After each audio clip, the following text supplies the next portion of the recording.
The last episode, we completely destroyed the natural environment and made a huge quarry. However, this time, we're going to be taking a more natural approach. But before we can begin on any of that, things have changed since last time. I have actually gone ahead and built a building around the iron farm.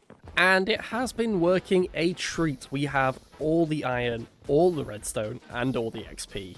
It's good stuff. I was feeling kind of inspired the other day and went ahead and made this brick, kind of birchy red thing. I'm good at describing builds, I swear. I know what I'm on about. Yeah, no, I just kind of wanted to spend some time in the world and just chill out for a bit, and I put this together. I'm pretty happy with how it turned out. But there is one small problem with our wood farming in that we don't have all the wood types. Now, I'm going to be honest, I'm not including modded woods in this because I'm not insane. Yeah, there's about 60 different types, so I think for now I'm just going to stick to the vanilla ones. Now I have oak, birch, spruce, dark oak and mangrove already, and actually acacia. I forgot that I found that. Which means I think we only need jungle and then the 2 nether woods. And since last time I have also played around with the configs of the world here, and I've increased the range at which our nature's compass can work, so I can now search for a jungle. And yes, it will actually tell me where it is. I mean, it's a cool 10,000 blocks away, but yeah, no, it's nice that I'm actually able to search for things again.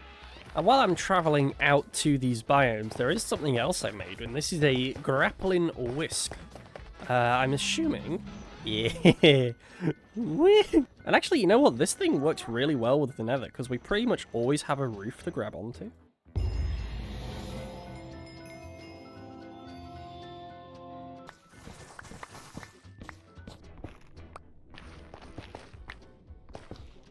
With all the wood types collected, I think we're ready to get started. Now, I have laid out a foundation already for the build. The plan is we're going to have an overhang here, a nice big storage segment, and then a big tower here. Now, this isn't going to be the only building today. This is going to be a storage warehouse. And then we're going to build a secondary building over here for the actual processing of the logs, because I want to make sure I have logs, strip logs, and planks available. Now, I think the easiest place for us to start is probably this overhang bit. And I think what we're going to do is we're going to start off with some dark oak beams. The walls themselves, I think we're going to go in with some jungle colors for this. And then for the highlights, we're going to be using this smoked wood, which is kind of a really nice between dark oak and spruce. And I think it looks pretty good. And then our actual detailing like this we'll do with spruce. And then at the bottom, we'll line this with more spruce wood. I think that's a pretty good palette so far. Yeah, I think this can work. Let me just do a little bit more work on this and we'll see how it looks. So after building the overhang part, I went ahead and started to fill in the middle areas using some kind of red pillar blocks to kind of make it look like a corrugated metal. However, I ended up really not liking the way this looked, so I ended up tearing the whole thing down again, apart from the towers, and redoing the entire middle section over on a stream on Twitch. So let's go check out the finished building, because we've got a lot more to do today still. Alright, so it has changed significantly since that little time-lapse I recorded. I'm actually way happy with how this building turned out. It's very, very plain, as you can see. There's a lot more detailing left to be done, but on the inside we have a really nice big space. And like I said, this is going to be transformed into the storage warehouse for all of our wood. Which I did build this input slope here with a mechanical bearing, so I built this straight and then rotated it down. I'm really happy with the way this looks, but unfortunately I don't think it's going to be functional. However, we can't actually get any items into here without the production. So we've got to build another building up right next to this one for all the production of the different wood. So I think for this one, we're going to jump straight back into another time lapse and put this next building together.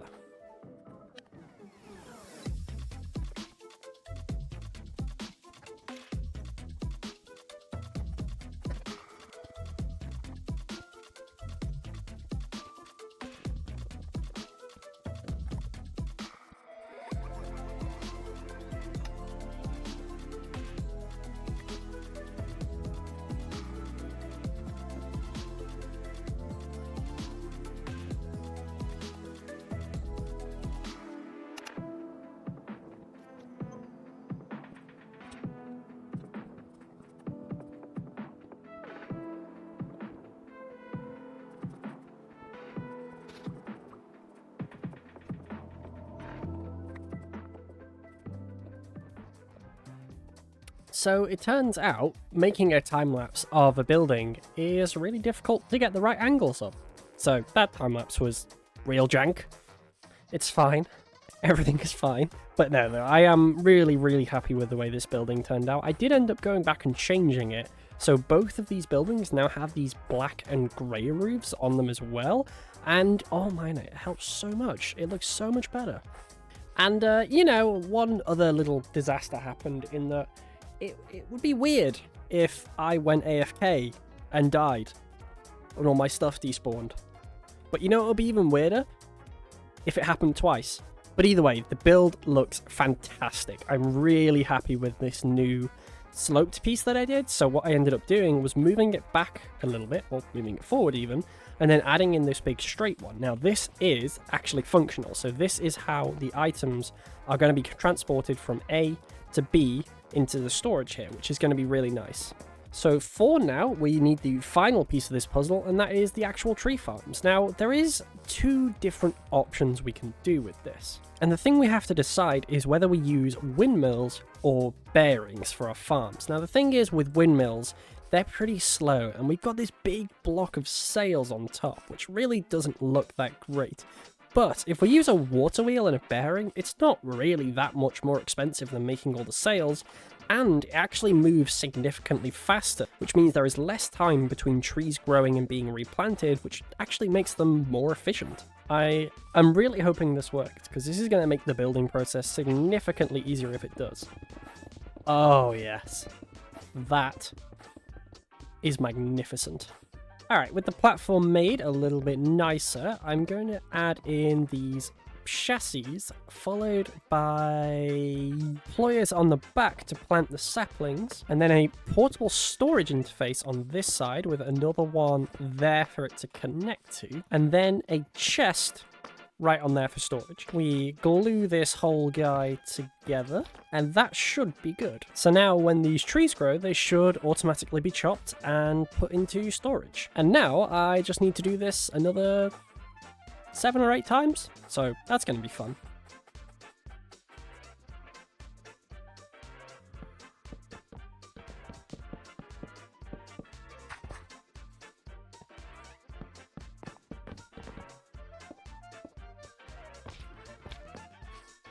Alright, and that is all of the overworld trees done. Now, I have done a thing. And that thing is that I kind of forgot nether trees are a real pain to farm. So what I'm going to be doing with those is I'm taking the bale approach, where I just go, I just don't want to deal with that. So I'm going to leave it at this for now, and we're going to work on getting a train sorted to come and pick up all the items. And I'm actually really proud of the little system I did for this, because I've been sleeping on these for ages, these pusher and puller upgrades for drawers. It basically just makes them have an input and output, like automatically, which works with these portable storage interface. I have quite literally never used these, and I've had this pack for months, and oh my god, they are so good. So good. So we need to get our hands on some train casing and a couple of bits in order to make a little train to come by and pick up all these items. And you better believe I prepped in advance for this day, and I've set up a hose pulley in the nether going down into the lava lake for the good old infinite lava source, and we have a crisp 512 buckets here, just waiting ready to go, and also this handy dandy little setup so we can make some sturdy sheets. And I kind of forgot that I took the presses off this because of stress reasons, so back we go. Oh, good. Oh, brilliant. Love that. Fantastic. Alright, powdered obsidian goes in, and the sturdy sheets come out. Nice. We just grab some train casings, some stations, a couple of controls, some seats, and we should be good to go. So I just want to build up a little test train just to check this works. So we'll put down that, 2 controls on either end, glue it all together, and then... What? Okay. I guess we'll try one more just to see if that was a one-off or if there's some really weird things happening here. Assemble, and I've literally never encountered this before. I'm so confused. Right, I've done some stuff and things, and... Yippee! Turns out it's just an issue with the latest version of Steam and Rails. I just downgraded to the second earliest version, and it seems to have worked. So we have a train now. So with a now functioning train, we can actually get to designing this thing. So my plan here is we're going to have 2 of these little bogies on the front and back. These are what's going to control the movement and stuff. And then in the middle, I'm thinking maybe 1 or 2 little cargo trams. And I will be real with you, I am absolutely terrible at designing trains in Create, so I'm almost definitely going to jump into a creative world, design this thing, and then just schematic it in, because, yeah, no, I'm real bad at trains. Alright, so I've placed down all the stations, so we have all the pickups sorted here. So we now need to make a schedule. So then if we give this guy the schedule, he's going to start heading off out. He's going to stop here, pick up a bunch of items, then move on to the next one. And then when the train is docked here, we want it to pull out all of those. Well, after many trials and tribulations, I think my revelation of the pusher and puller upgrades on the drawers is short-lived. Since you can see here, it works perfectly fine with the birch saplings, yet there's oak wood and sticks in here, and it just doesn't want to push it no matter what I do. Even if I put some in there, if I manually update it, it just does not want to do it. It can only do 1 item at a time, so that even when I do this, it just doesn't want to go, and it's so frustrating. So I think we're going to have to go back to using belts and stuff for this, which means I'm probably going to have to redesign the trains. It's going to be a whole thing. Well, it took me a little bit, but I finally got this thing working. I had to switch over all of these to use belts to input the items instead of everything else. And now the portable storages are actually underneath. And when this parks here, you can see they come up from underneath the train, which is just a little bit cleaner than what we had going on before.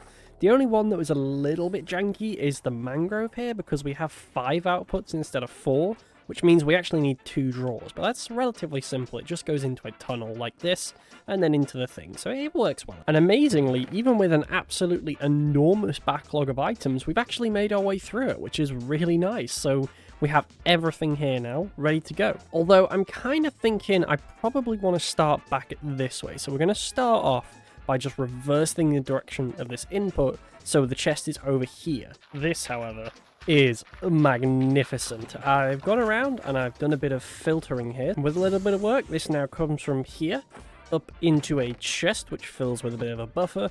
All of our logs go along this way and they're going to be processed.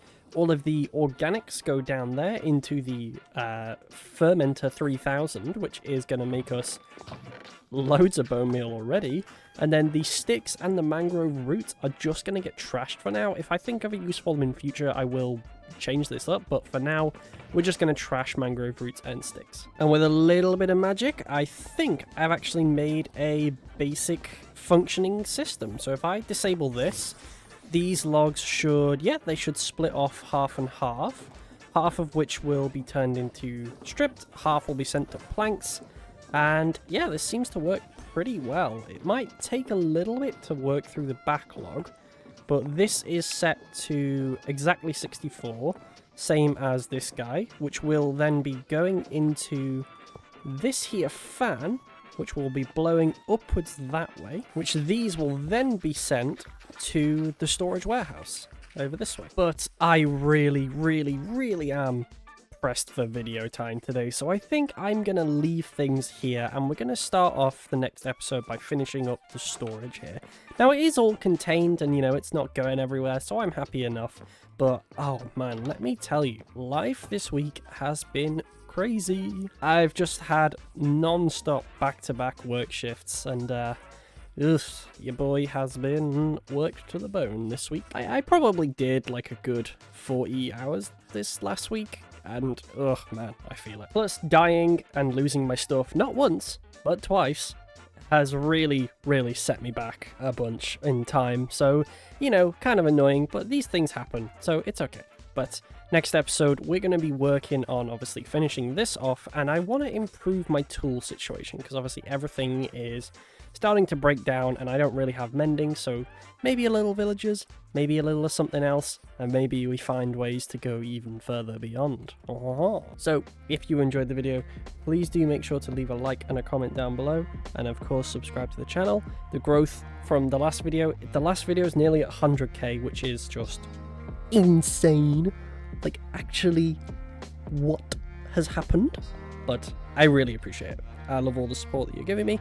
And for those 8 million people who keep asking me, the Modpack link will be in the description. Thanks for watching. Skeej.